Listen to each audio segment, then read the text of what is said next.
Assalamualaikum warahmatullahi wabarakatuh. Salam sejahtera untuk kita semua. Apa kabar teman-teman mahasiswa? Semoga semua dalam keadaan sehat, baik, dan penuh semangat. Salam Teknik Informatika Unggul.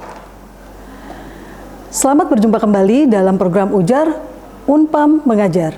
Perkenalkan, saya Intan Kumalasari Eskom Mkom, dosen program studi Teknik Informatika, Fakultas Ilmu Komputer Universitas Pamulang, yang akan menemani teman-teman mahasiswa dalam membahas dan mendalami mata kuliah pengantar Teknologi Informasi atau PTI. Materi ini akan disajikan selama 30 menit ke depan, jadi tonton terus di Sasmita Jaya Televisi, berbagi untuk negeri. Materi yang akan dibahas kali ini ada 3 topik, yaitu yang pertama penjelasan tentang pengertian komputer, yang kedua penjelasan sejarah perkembangan komputer, yang ketiga penjelasan perbedaan klasifikasi komputer. Baik teman-teman mahasiswa, pada pertemuan pertama ini saya akan membahas topik yang pertama, yaitu tentang pengertian komputer yang setiap hari berinteraksi dengan kalian. Apa sih komputer itu? Kita masuk topik yang pertama, yaitu pengertian komputer. Secara teknis, komputer adalah perangkat elektronik yang dapat kita program, merancang untuk mengelola data, melakukan operasi matematika dan logika dengan kecepatan yang tinggi dalam menampilkan hasil operasinya. Komputer berasal dari istilah compute dari bahasa Inggris yang bermakna menghitung. Proses penghitungan data dalam komputer disebut computing. Smartphone yang kita miliki sekarang adalah salah satu jenis komputer yang terbaru, memiliki mobilitas yang sangat baik dalam mempermudah kehidupan kita sehari-hari. Bagaimana? Sudah paham kan apa itu komputer?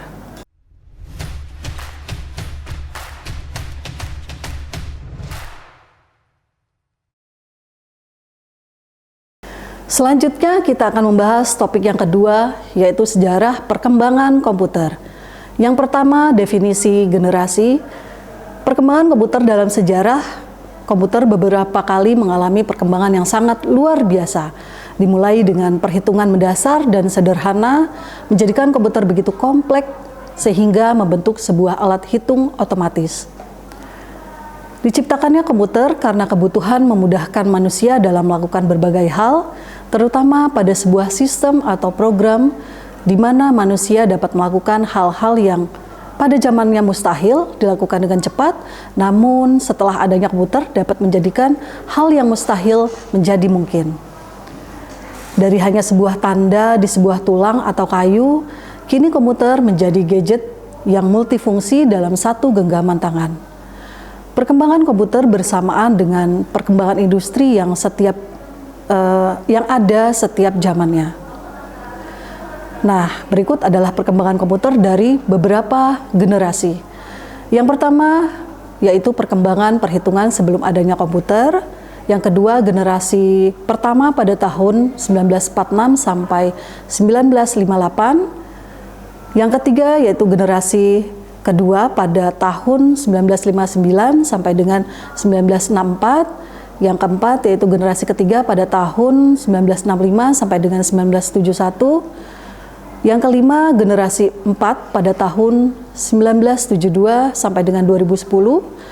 Dan yang terakhir generasi 5 pada tahun 2011 sampai dengan sekarang. Perkembangan perhitungan sebelum adanya komputer pada zaman ini, manusia berusaha untuk melakukan penyimpanan data hingga membuat program sederhana melalui alat-alat yang sederhana hingga mesin mekanik. Yang pertama ada telistik. Telistik adalah alat bantu pengingat berbentuk tongkat atau batu yang dapat mendokumentasikan angka, jumlah, bahkan sebuah pesan atau kode. Yang kedua ada abakus. Abakus adalah alat bantu menghitung dalam perhitungan tunggal, ditemukan 2400 sebelum Masehi di Babilonia. Abakus baru ramai digunakan di Cina pada tahun 500 sebelum Masehi. Biasa digunakan untuk operasi perkalian, pembagian, pertambahan, dan pengurangan. Yang ketiga ada Napier Bones. Diciptakan oleh John Napier pada tahun 1614, memungkinkan kita untuk melakukan operasi kali, bagi, akar, dan menghitung kuadrat hingga volume sebuah kubus. Yang keempat, slide rule diciptakan oleh William Outgrad pada tahun 1622. Mengembangkan ide John Napier dari algoritma, fungsinya masih sama, namun lebih simpel pemakaiannya serta dapat menghitung trigonometri dan algoritma. Namun tidak dapat digunakan untuk perhitungan penambahan dan juga pengurangan. Yang kelima ada Pascaline, diciptakan oleh Blaise Pascal awal tahun 1642. Perangkat ini hanya sebatas perhitungan pertambahan dan pengurangan saja. Biaya pembuatannya pun sangat mahal pada saat itu. Yang keenam ada Step Reckoner, diciptakan oleh Gottfried Wilhelm Leibniz pada tahun 1672. Alat ini berfungsi untuk perhitungan perkalian, pembagian, pengurangan, serta penambahan secara otomatis. Yang ketujuh ada Jacquard Loom. Joseph Barry Jacquard pada tahun 1801 menciptakan mesin tenun yang dapat menghitung, dikontrol menggunakan punch card. Yang kedelapan ada arithmometer. Pada tahun 1820, Thomas de Colmar menemukan mesin hitung atau kalkulator. Mesin ini pertama kali diproduksi massal dan dijual bebas. Dapat melakukan 4 dasar operasi dalam matematika. Yang kesembilan ada difference engine dan analytical engine. Pada tahun 1822 hingga 1834, Charles Babbage menciptakan alat ini. Perangkat ini adalah mesin hitung pertama yang dapat menghitung secara otomatis fungsi turunan pada tabulasi fungsi polinomial. Yang ke-10 ada Squezian calculation engine. Pada tahun 1843, Per Georg Secundus menemukan alat untuk mencetak penemuan Charles Babbage, kalkulator dengan printer pertama. Yang ke-11 ada tabulating mesin pada tahun 1890.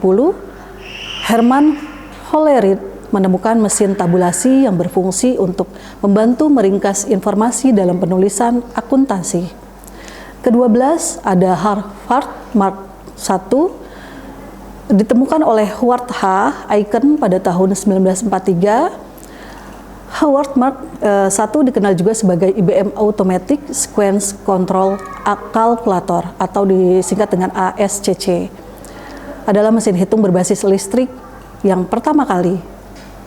Yang ke-13 ada Zero One, adalah komputer pertama yang dapat diprogram, diciptakan oleh Konrad Zuse di Jerman pada tahun 1936 sampai 1938. Untuk memprogram Zero One, pengguna membutuhkan tape rekaman yang sudah direkam kepada pemutar tape yang ada pada mesin tersebut. Selanjutnya generasi pertama pada tahun 1946 sampai dengan 1958. Pada generasi pertama, komputer menggunakan vakum tabung sebagai sirkuit dan drum magnet sebagai memori, serta ukuran komputer dapat memenuhi sebuah ruangan. Biaya operasi sangat mahal. Selain menggunakan banyak tegangan listrik, komputer generasi pertama banyak sekali menghasilkan panas yang sering menjadi penyebab kerusakan. Komputer generasi pertama ini mengandalkan bahasa mesin, bahasa program yang sederhana sehingga dapat dipahami dalam melakukan operasi. Dan komputer generasi pertama ini hanya dapat menyelesaikan satu permasalahan pada suatu waktu. Input diperoleh dari punch-card card, pita kertas, serta output dapat cetakan. Yang pertama ada Atanasov Berry komputer pada tahun 1938 hingga 1942. Profesor John Atanasov dan pelajar lulusan State University menemukan komputer elektrik digital yang pertama. Yang kedua ada ENIAC. ENIAC atau Electronic Numerical Integrator dan Komputer selesai di tahun 1948. ENIAC adalah komputer pertama yang digunakan secara umum yang dikembangkan oleh John Presper Eckert dan John W. Moog. Yang ketiga ada UNIVAC One atau Universal Automatic Computer, adalah komputer komersial pertama didesain oleh John Presper Eckert dan John W. Moog. Yang keempat ada EDWA atau Electronic Discrete Variable Automatic Computer, adalah komputer pertama yang dapat menyimpan program serta menyimpan data lainnya. Didesain oleh von Neumann pada tahun 1952. Kemudian pada generasi kedua, yaitu pada tahun 1959 sampai dengan 1964, pada generasi kedua komputer mengalami beberapa perubahan, di antaranya komponen hingga fungsi dari komputer, seperti transistor telah berganti menjadi tabung vakum, serta mengantarkan komputer ke generasi yang kedua. Satu transistor menggantikan setara dengan 40 tabung vakum, dan komputer ini mengemas perangkat komputer menjadi lebih sederhana, lebih cepat, lebih kecil, lebih ringkas, lebih hemat energi, serta semakin diandalkan. Komputer generasi kedua merubah dari bahasa biner kriptik untuk coding atau memberikan komando ke dalam bahasa yang memungkinkan pemrograman untuk menentukan instruksi dalam kata-kata, seperti bahasa Fortran dan juga COBOL. Di generasi yang kedua ini, packet card masih berfungsi sebagai input dan cetakan sebagai output. Komputer generasi kedua juga merupakan komputer yang pertama kalinya menyimpan program dalam memori penyimpanan yang tersedia dalam bentuk sebuah drum magnetik sebagai inti dari teknologi magnetik. Sedangkan pada generasi ketiga pada tahun 1965 sampai dengan 1971, pada generasi ketiga komputer berevolusi menjadi lebih simpel dan juga kompleks. Pengembangan terintegrasi sirkuit merupakan ciri khas yang ketiga generasi komputer. Transistor lebih minimalis dan disimpan pada chip silikon, dengan istilah lain adalah semikonduktor, meningkatkan kecepatan secara drastis dalam efisiensi komputer. Secara bentuk jauh lebih kecil dibandingkan generasi kedua, dan komputer generasi ketiga bisa melaksanakan instruksi dalam sejuta detik. Pengguna juga dapat berkomunikasi dengan komputer di generasi ketiga ini melalui keyboard untuk input data dan monitor sebagai outputnya. Kita juga dapat berinteraksi dengan sistem operasi yang memungkinkan komputer dapat menjalankan banyak aplikasi berbeda sekaligus dengan sebuah program utama serta dapat memonitor memori dalam pelaksanaannya. Komputer generasi ketiga ini untuk pertama kalinya dapat diakses bebas oleh semua orang pada zaman itu, karena komputer memiliki ukuran yang lebih sederhana serta lebih terjangkau dari sebelumnya. Selanjutnya pada generasi keempat, pada tahun 1972 sampai dengan 2010, dalam pengembangan komputer pada generasi keempat adalah sebuah kemajuan yang sangat pesat dalam pengembangannya. Berikut ciri pengembangannya. Mikroprosesor membawa komputer generasi keempat seperti ribuan sirkuit terintegrasi dibangun di atas satu chip silikon. Ukuran komputer lebih kecil disebut mini komputer dan menjadi lebih kuat. Di balik ukuran yang kecil serta dapat dikoneksikan secara massal untuk membentuk jaringan sehingga dapat mengarah pada pengembangan internet. Komputer di generasi yang keempat juga melihat perkembangan GUI, mouse, dan juga mobile device. Selanjutnya generasi kelima pada tahun 2011 sampai dengan saat ini, komputer generasi kelima mulai menggunakan AI atau kecerdasan buatan, sebuah teknologi menarik yang memiliki banyak aplikasi potensial di seluruh dunia. Lompatan telah dibuat dalam teknologi AI dan komputer, tetapi masih ada ruang untuk banyak perbaikan. Salah satu contoh AI yang lebih terkenal di komputer adalah IBM Watson yang ditampilkan di acara TV Jeopardy sebagai kontestan. Contoh lain yang lebih terkenal termasuk Apple, iPhone, dan juga Microsoft Cortana di Windows 8 dan Windows 10 komputer. Mesin pencari Google juga menggunakan AI untuk memproses pencarian pengguna. Baik, sampai di sini bagaimana teman-teman mahasiswa? Semakin menarik kan? Selanjutnya pada topik yang ketiga yaitu penjelasan perbedaan klasifikasi komputer. Dalam mengklasifikasi komputer kita dapat membaginya menjadi beberapa pembahasan. Berikut adalah klasifikasi komputer berdasarkan, yang pertama klasifikasi komputer berdasarkan teknologi yang digunakan, yaitu komputer digital, komputer analog, dan juga komputer hybrid. Yang kedua, klasifikasi komputer berdasarkan ukuran dan kapasitas. Yang pertama ada mikrokomputer dan juga mini komputer, mainframe komputer dan juga superkomputer. Klasifikasi komputer berdasarkan tujuan pemakaian. Ada beberapa kebutuhan yang ditentukan oleh lingkungan tertentu atau pengguna tertentu. Ada banyak kebutuhan yang diinginkan oleh setiap pengguna komputer. Tergantung pada tujuan penggunaan, komputer dapat menjadi tujuan umum atau tujuan khusus. Yang pertama ada tujuan umumnya. Komputer serbaguna adalah komputer yang dapat digunakan untuk semua kebutuhan umum dan dalam semua lingkungan dan juga pengguna. Yang kedua ada komputer serbaguna yang dapat melakukan berbagai pekerjaan untuk semua jenis lingkungan.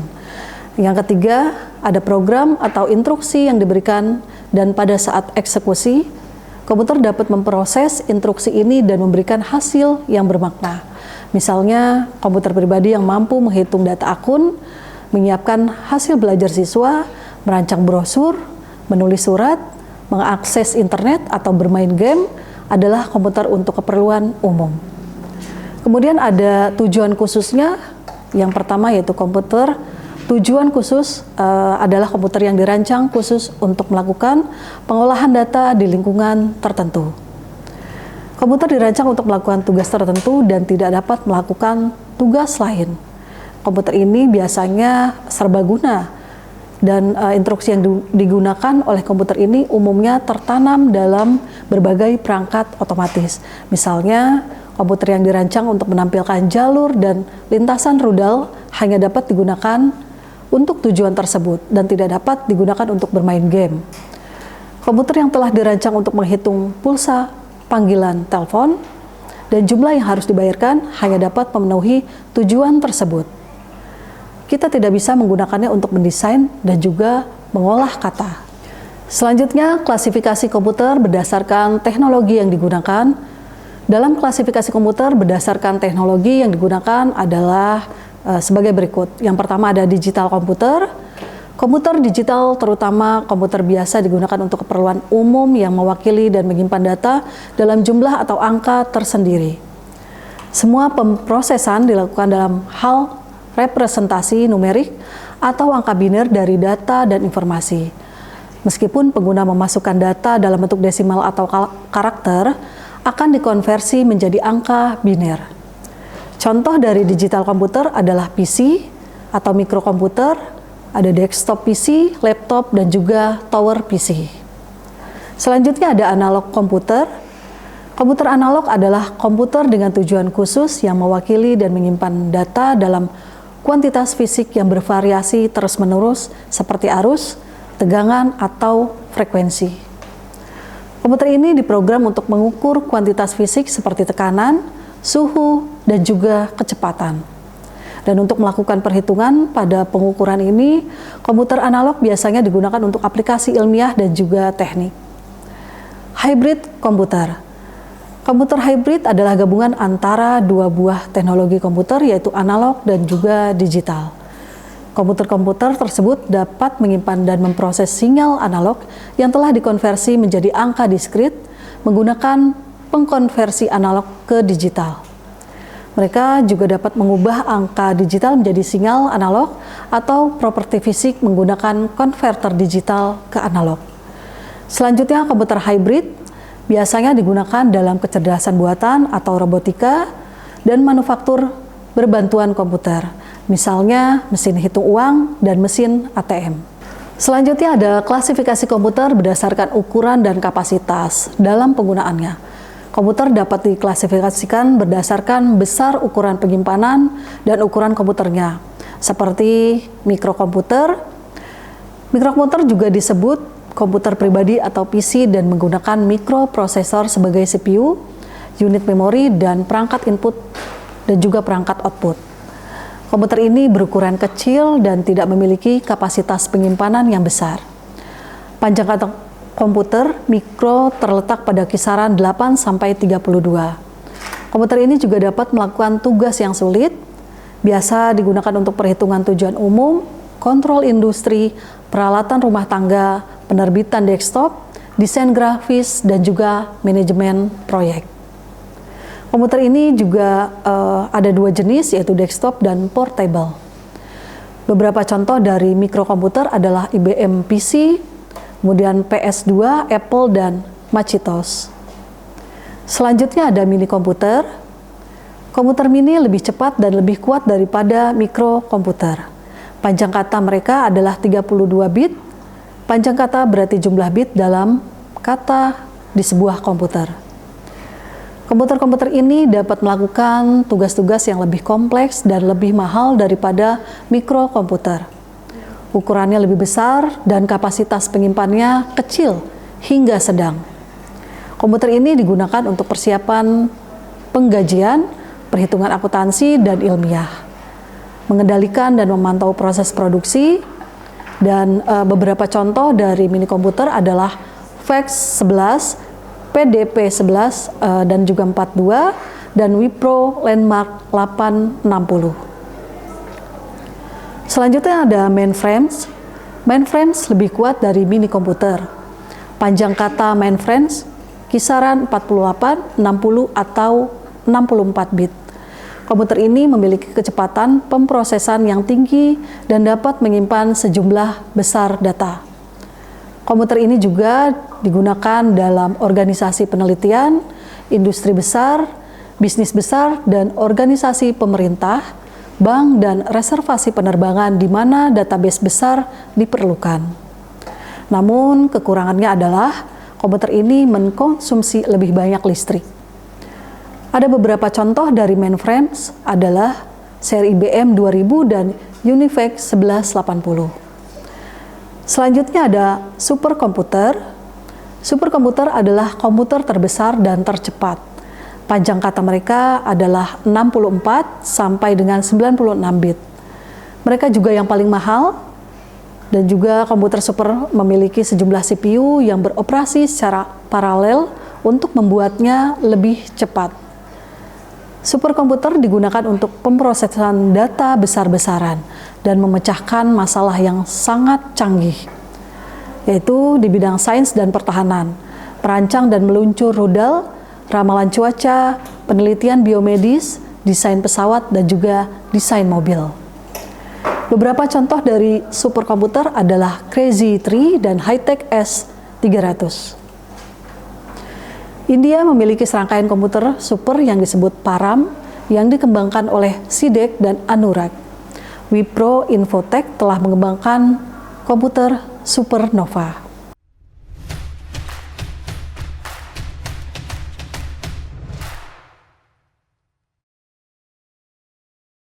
Baik, sampai di sini bagaimana teman-teman mahasiswa? Semakin menarik kan? Mari kita simpulkan sama-sama apa yang sudah kita pelajari pada pertemuan pertama di mata kuliah pengantar teknologi informasi. Komputer adalah salah satu inovasi teknologi yang telah mengubah cara kita hidup, bekerja, dan berkomunikasi. Dari sejarahnya, kita melihat bagaimana komputer berkembang dari alat sederhana menjadi mesin yang canggih yang mampu melakukan jutaan operasi per detik. Klasifikasi komputer berdasarkan ukuran, tujuan, dan kemampuan menunjukkan beragamnya aplikasi dan fungsi komputer dalam berbagai bidang. Dengan pemahaman ini, kita dapat lebih menghargai peran penting komputer dalam kehidupan modern dan terus mengikuti perkembangan teknologi di masa depan. Setelah teman-teman mahasiswa menyimak materi yang telah disampaikan, kini teman-teman mahasiswa sudah mengerti tentang definisi dari komputer, sejarah komputer, dan juga klasifikasinya. Semoga penjelasan ini dapat menambah wawasan dan pemahaman teman-teman mahasiswa tentang bagaimana teknologi komputer telah berkembang dan berperan penting dalam kehidupan kita sehari-hari. Jangan lupa untuk terus belajar dan menggali informasi lebih dalam agar kita dapat mengikuti perkembangan teknologi yang semakin pesat ini. Terima kasih telah menyimak video ini dan sampai jumpa di video selanjutnya. Tetap semangat belajar dan berinovasi. Saya Intan Kumalasari pamit undur diri. Salam teknik informatika unggul. Salam ujar. Wassalamualaikum warahmatullahi wabarakatuh.